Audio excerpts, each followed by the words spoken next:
Controversy. We see it everywhere now. In magazines, in newspapers, on the radio, on television, and in everyday conversation. Whether it's unintentionally overhearing that Dave broke up with Lisa by text in Kingston Shopping Centre, or hearing on BBC News that John Obi Mikel has accused referee Mark Clattenburg of racially abusing him. We can all relate to that moment of curiosity, that intrusive need to walk on by a couple of times just to catch the end of a dispute, to turn the radio up to full blast to hear the end of a murder report. But why?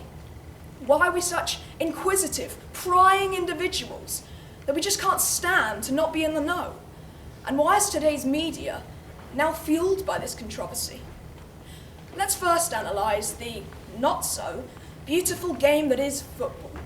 Now, I can't predict what next weekend of football will have in store for us, but I can guarantee one thing.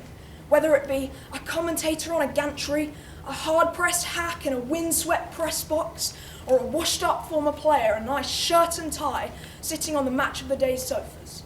One will adopt an emotional tone and utter, "If only we could get past this and beginning with the football." Any real fan will know that this couldn't be further from the truth.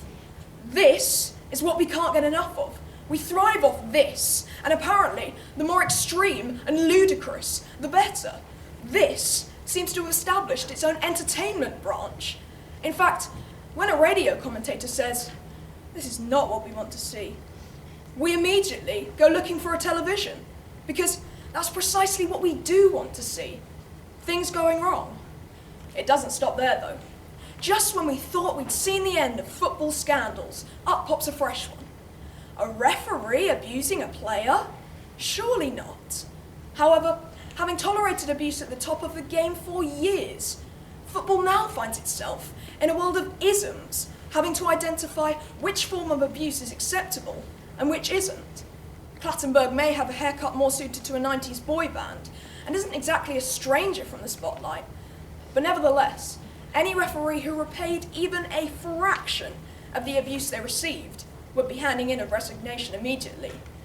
Yet we still seem to love it. Let's not just limit ourselves to football, though.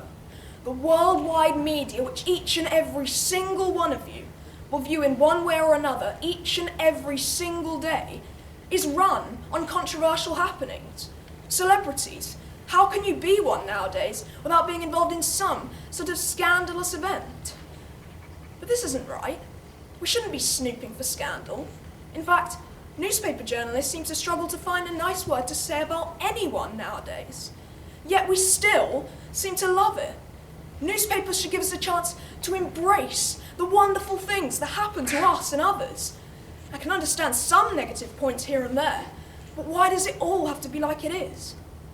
I can only think that this turpitude and depravity is loved by us all because it takes the focus off of our dull, mundane lifestyles, and instead we can watch a celebrity's life being flushed down the toilet by a tabloid magazine. Oh, what lovely people we are.